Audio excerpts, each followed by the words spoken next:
Bonjour à toutes et à tous et bienvenue à la première édition d'Evadez-vous. On est ici donc au campus numérique, merci d'être là pour cette première édition. Je suis avec Lucille et Christophe du campus numérique et Linda des Petits Grains. Donc en quelques mots, EVAD, le projet EVAD a pour objectif de sensibiliser à la transition écologique et aussi de démocratiser les écolieux de façon positive et ludique.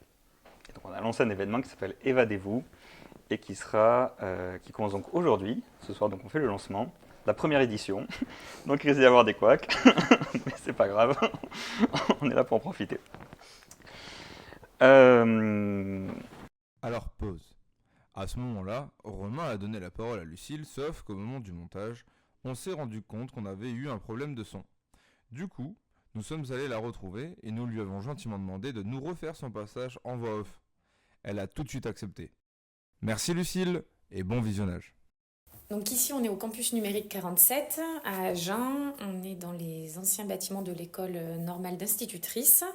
Le campus numérique 47, c'est un écosystème dédié au numérique qui a été créé en 2017 à l'initiative du conseil départemental de Lot-et-Garonne avec le soutien de l'agglomération d'Agen et des chambres consulaires.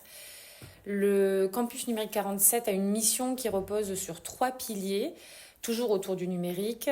On travaille sur la formation, sur l'inclusion et sur l'incubation. La formation, nous, on n'est pas organisme de formation, mais par contre, on accueille des organismes de formation qui ont tous un lien avec le numérique, c'est-à-dire qu'ils proposent des formations post-bac, pour la plupart sur du BTS ou du bac plus 3, voire bac plus 5 en numérique. Donc là, on a 2 écoles. On a le campus de l'Ermitage et on a aussi l'école ESIA, ESIEA.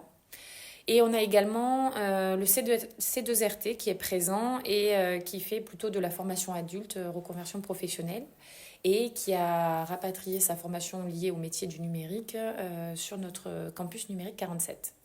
Donc ça, c'est la partie formation où peuvent se côtoyer sur le site entre 150 et 200 étudiants, qui ne sont pas tous présents en même temps puisque on a des parcours d'alternance et d'apprentissage, mais on a quand même tout ce potentiel d'étudiants sur le site. Après, on a l'inclusion numérique. Donc l'inclusion numérique, c'est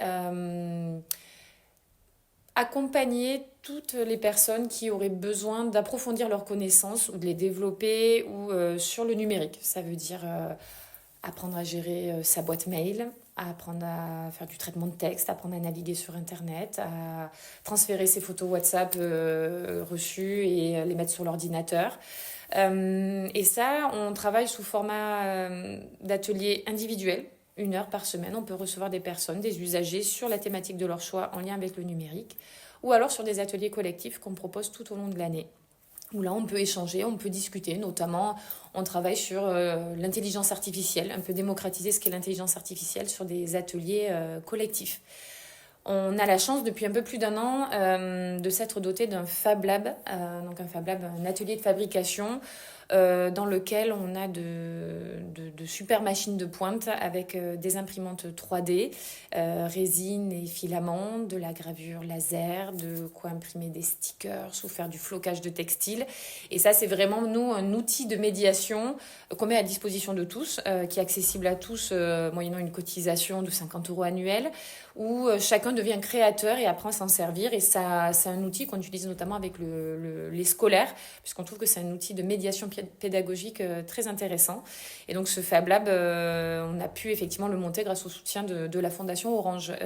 Donc ça, c'est un outil très intéressant qui est utile à tous nos publics, et donc étudiants, grand public sur l'inclusion numérique, mais aussi nos startups qu'on accompagne en incubation. Et là, je vais laisser la main à mon collègue Christophe, qui est startup manager et qui, au quotidien, est aux côtés des startups qui se lancent sur le numérique et l'innovation. Comme toi avec Evad depuis maintenant 1 an. et oui, ça passe vite. C'est ça. Exactement. Du coup, pour vous présenter un petit peu l'incubateur, donc effectivement, on a un magnifique espace, on a presque 800 mètres carrés qui sont dédiés du coup à l'univers startup, où c'est qu'on a une grande salle de réunion, de formation, où c'est qu'on se retrouve tous les lundis pour rencontrer des experts, faire des interventions, des formations.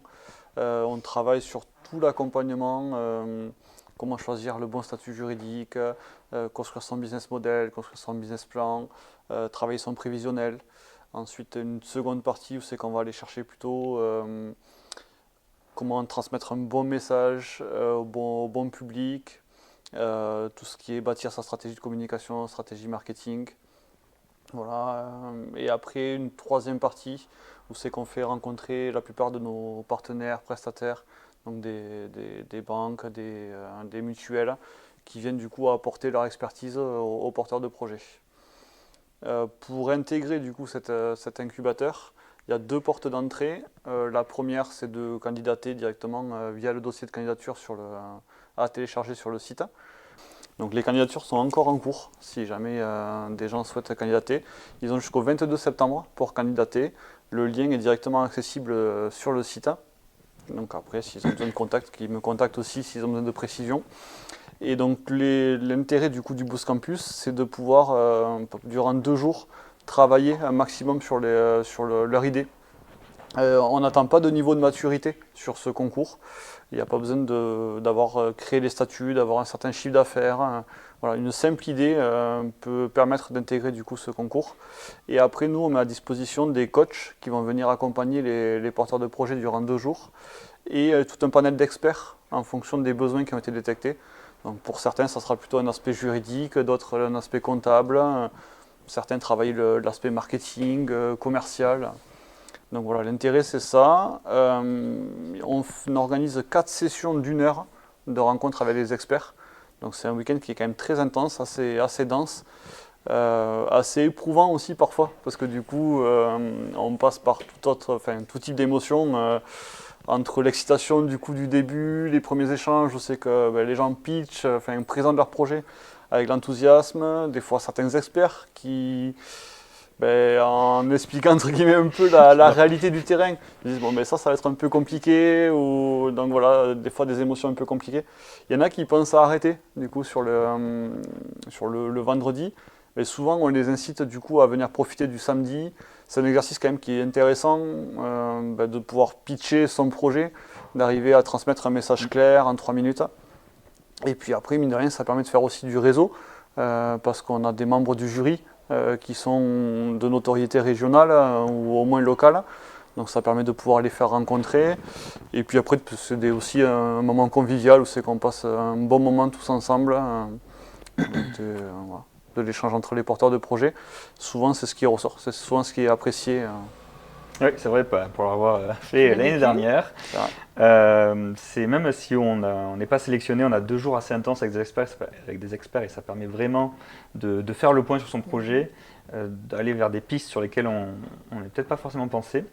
Mais en tout cas, ça fait mûrir le projet. Puis c'est bien aussi de se retrouver avec d'autres entrepreneurs et de... C'est l'intérêt de l'échange et c'est un petit peu à l'image de ce qu'on propose après à l'incubateur toute l'année et au campus numérique, c'est de se retrouver, de partager des problématiques, de partager aussi le quotidien de la création d'un projet, du partage d'un projet, d'une idée. Il y a des sujets auxquels on ne pense pas forcément et que la personne d'à côté est déjà en train de traiter et ça permet déjà d'anticiper des choses. Et c'est vraiment l'idée et ce qu'on essaie de mettre en place 2 jours sur le Boost Campus, mais après en fait tout au long de l'incubation qu'on propose et qui est en fait accompagné aussi au quotidien par Christophe, parce que l'intérêt aussi de Christophe, et tu l'as pas dit mais c'est quand même une part importante aussi de ton activité, c'est de vous accompagner. Pardon, j'ai une alarme à l'annonce, on est en direct. C'est effectivement de pouvoir vous accompagner au quotidien avec des coachings hebdomadaires. Ça permet de faire un point. Comme a dit Christophe, porter son projet, c'est aussi, on passe par tout type d'émotions. Et effectivement, il y a les émotions pendant le Boost Campus, mais aussi tout le long du parcours de l'entrepreneur. Et Christophe est là aussi pour un petit peu désamorcer des situations, pour conseiller, pour débriefer. Je pense, voilà, tu en sais quelque chose aussi. Et c'est ça, c'est que vous n'êtes pas lâché dans la nature avec ce projet. C'est qu'au contraire, on est là avec vous pour vous amener le plus loin possible, en tout cas dans votre idée, et en faire quelque chose qui vous ressemble et qui vous convient. Oui, et une réussite aussi, même si on passe par tous les chemins, les Mais étapes et ça, les montagnes russes. Hein. Mais c'est partie de la vie d'entrepreneur. Parfait. Est-ce qu'on a des questions Oui, alors est-ce que c'est ouvert uniquement aux projets numériques de l'innovation ? Alors après, la définition du numérique peut se passer très large. Si la question c'est est-ce qu'on recherche que des profils de techniciens, la réponse est clairement non. C'est vraiment, ça peut être des porteurs de projets qui ont une idée innovante et qui se servent d'outils numériques pour déployer du coup leur dispositif innovant. Mais effectivement, il y a un fil rouge derrière avec le numérique. Voilà, ça fait partie. Voilà, on est le campus numérique. Mais après, voilà, comme dit Christophe, on ne cherche pas des experts non plus. C'est plutôt que l'idée puisse inclure cette dimension-là. Ok, super. Et ça me permet de rebondir aussi sur autre chose, c'est que au-delà effectivement de tous les profils dont on a parlé autour du campus numérique 47, on loue des espaces, des bureaux à des entreprises et justement on cible des entreprises numériques parce que l'idée c'est que nos startups, nos étudiants et notre grand public tous puissent se retrouver et, autour de cette thématique commune. Donc nous, c'est aussi l'intérêt et on voit des synergies qui se mettent en place au fil des projets, au fil des promotions d'Incubé entre les entreprises qui sont locataires chez nous, aussi effectivement les étudiants. Je crois qu'il y a des étudiants qui se sont associés sur des startups des années précédentes. Donc c'est ça qui est intéressant aussi. Donc effectivement, je rebondis, je confirme ce que dit Christophe. Innovation numérique toujours en fond sur les projets. Et oui, la preuve, puisqu'on a d'ailleurs des étudiants de l'ESIA qui participent au concours voilà. de l'EcoCraft Challenge. Voilà. Et on a aussi donc une personne de Incubé qui nous fait donc magnifique travail en bois que vous avez juste ici, qui s'appelle Sozoa. Merci Sozoa pour la signalétique. si tu nous vois. Donc maintenant, on va parler de Évadez-vous, comment va se dérouler l'événement. Donc vous avez le programme en ligne. Et juste pour conclure sur le campus numérique, on vous mettra donc tous les liens utiles en description pour vous inscrire au Boost Campus et aussi pour voir le lieu, puisque d'ailleurs il y a une porte ouverte le 21 septembre. 21 septembre. Samedi 21 septembre, on a tout un programme effectivement pour tout public, assez complet. Je peux faire une petite parenthèse du coup pour le présenter. On a déjà visite libre du site. Certains de nos startups, dont toi, vous serez présents à l'incubateur d'ailleurs pour vous présenter. On va faire découvrir notre Fab Lab. On prévoit 2 créneaux d'initiation le matin et l'après-midi. On a 2 représentations de théâtre aussi, matin, après-midi. Alors la même pièce qui est jouée, alors si je ne dis pas de bêtises, à 10h et 14h30. C'est la pièce de théâtre qui s'appelle Matt la lucarne. C'est une pièce qui traite de l'addiction aux écrans, mais pour un public 6-10 ans et parents. C'est la compagnie de l'escalier qui monte qui propose cette pièce. Je les connais bien. Vous les connaissez. Voilà, donc effectivement, matin, après-midi. Et on a aussi en parallèle un tournoi de e-sport qui va être organisé par l'association Le Local, donc association de e-sport Lot-et-Garonnaise, avec, alors si je ne dis pas de bêtises, Smash Bros. Ouais, c'est ça. Mario Smash Bros. Ultimate. Je livre le matin. Je livre le matin et tournoi à partir de 14h l'après-midi. Et avec finale vers 16-17h. Et le soir, finale, j'ai un tournoi de League of Legends qui est déjà en cours. Et donc la finale aura lieu le 21 septembre au campus numérique dans l'amphithéâtre. Je crois qu'il y a des démonstrations aussi de courses pilotes. Et tous nos organismes de formation assurent une journée porte ouverte aussi à ce moment-là. Donc, c'est pour ça, l'idée c'est pour tous, effectivement, étudiants, curieux, gamers, familles, enfants, voisinage ou pas. On vous ouvre les portes tout le samedi 21 septembre. Vous aurez peut-être fait le lien, mais c'est la journée européenne du patrimoine. Ah oui, c'est vrai. On s'inscrit effectivement au regard de notre bâtiment, on s'inscrit dans cette journée-là et on en profite pour faire découvrir toutes nos activités en plus du lieu. Super. Ouais. Merci. Donc, je reviens donc sur Évadez-vous sur cette première édition. Donc, le but de cet événement, qui est 100% en ligne et gratuit, c'est vraiment de démocratiser les écolieux depuis votre canapé, voilà, et aussi de découvrir ce mode de vie de façon ludique et positive. Donc, on a plusieurs étapes dans cet événement qui dure 15 jours, qui commence aujourd'hui, qui se termine le 25 septembre. La première, donc la plus importante, c'est l'EcoCraft Challenge. Donc, c'est un concours de création d'écolieux virtuels basé sur un vrai projet, les petits grains. Et donc, Linda, aujourd'hui, va nous en parler. un peu plus donc de ce projet, de cette association, de votre activité. Donc je t'en prie, Linda, à toi l'honneur. Du coup, Les Petits Grains, c'est une association, c'est une jeune association qui a été créée par 4 fondatrices. C'est une idée qui a émergé en 2020, mais qui a vraiment vu le jour en 2021. Et c'était suite à un constat sur la crise environnementale, sur le sentiment d'éco-anxiété et sur l'utilisation de produits phytosanitaires dans l'alimentation, etc. C'était un vrai constat, un vrai ras-le-bol. Et donc, Les Petits Grains s'est formé en 2021. Et du coup, le but de cet asso, c'est de promouvoir et de partager le savoir, le savoir-faire et le savoir-être de l'alimentation citoyenne, toutes les pratiques agricoles et la cohésion en fait, territoriale sur l'agglo d'Agen. En fait. Pour l'instant, on est situé à Mourins. On a pas mal d'activités pour le moment qui sont existantes. On a tous les jeudis une vente à la ferme. Donc ça permet de créer un lien entre les producteurs locaux et les personnes qui veulent venir et venir chercher leurs petits fruits et légumes locaux. On a également des animations et des événements sur ces ventes à la ferme et d'autres événements même en dehors de ces ventes à la ferme.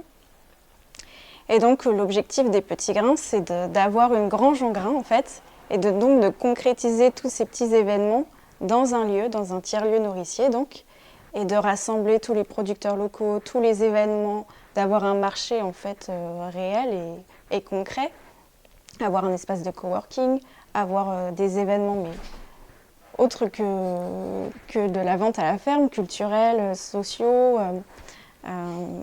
éducatifs, tout simplement, éducatifs scolaires. Et voilà, c'est le projet des Petits Grains, d'avoir une grange au grain, mais qui malheureusement n'a pas pu voir le jour à l'heure actuelle. C'est notre projet en tout cas, en cours. Oui, parce que justement, on se suit depuis un an, depuis début janvier maintenant. Et c'est vrai qu'il y a eu plusieurs complications au niveau du lieu. Donc là, tout l'objectif de ce challenge, c'est aussi donc, de vous mettre en avant, mais aussi de pouvoir modéliser cette grange au grain sur Minecraft pour pouvoir avoir une visualisation 3D et aussi pouvoir essayer de convaincre les communes ou les lieux d'implantation potentiels. Donc c'est pour ça qu'on a donc ce concours où il y aura 2 équipes qui s'affronteront à partir de demain jusqu'au 25. Donc il y a tout un cahier des charges à respecter, donc il y aura des dates de livraison, il y aura donc des éléments à construire, notamment un espace d'accueil et animation comme tu disais, une boutique aussi, un bar avec une terrasse, la partie zone agricole qui est un peu le labo de transformation, parce que j'aimais bien cette image que ce soit un coworking pour producteurs, où ils peuvent se partager le matériel, une partie hébergement pour accueillir des personnes et sensibiliser, et un jardin partagé. Voilà sur cette partie-là. Je réfléchis si je n'ai rien oublié.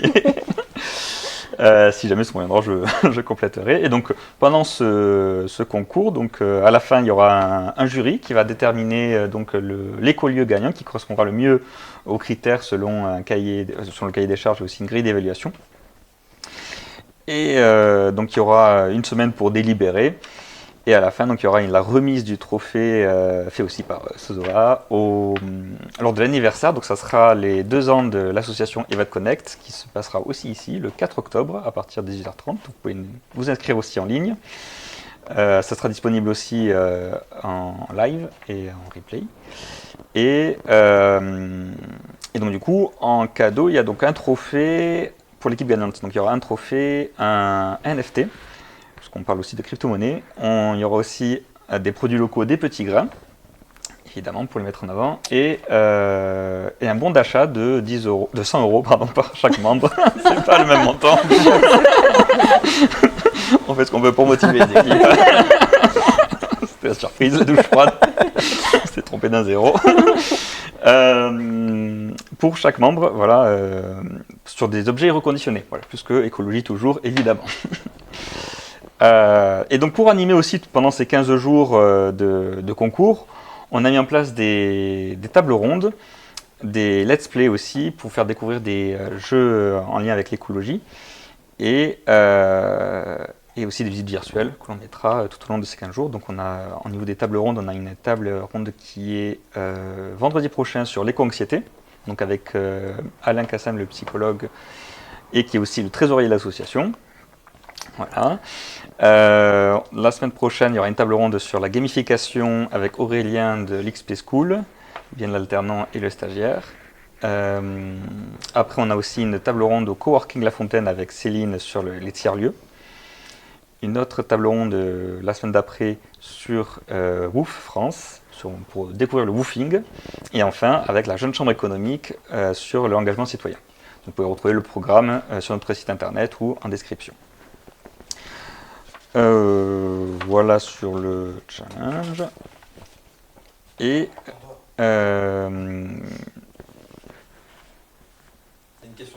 ah, il y a une question dans le chat. Super. Alors je suis désolé, c'est écrit trop petit. J'arrive pas à la lire. Est-ce que tu peux me la lire? Est-ce que je peux faire de la pub pour l'événement sur un Discord de personnes qui jouent à Minecraft et qui ont déjà participé à un concours? Mais bien sûr. Alors, avec grand plaisir. Donc oui, vous pouvez faire de la publicité. En sachant que voilà, c'est la première édition. N'hésitez pas à nous contacter si besoin. Il y aura d'autres éditions donc chaque année où on travaillera avec d'autres éco-lions. Le but c'est de faire évoluer aussi cet événement. De le faire découvrir et évidemment de démocratiser ce mode de vie et de le rendre plus ludique et positif. C'est pas mal d'infos. Ouais, voilà, pas mal d'infos. C'est vrai que c'est notre premier live. Voilà, je trouve que c'était plutôt bien. Donc, en tous les cas, n'hésitez pas à suivre sur les réseaux ou sur le site internet pour avoir le programme complet. Qu'on mettra au fur et à mesure à jour. Justement, des fois, il y a des petits changements d'horaire, de décalage, mais bon. Dans l'ensemble, on arrive à suivre le programme. Et voilà, je pense qu'on a fait le tour. Merci beaucoup d'être venu pour cette table ronde, cette première édition. Ce lancement plutôt, c'est pas comme une table ronde. Merci beaucoup et bonne chance pour les équipes.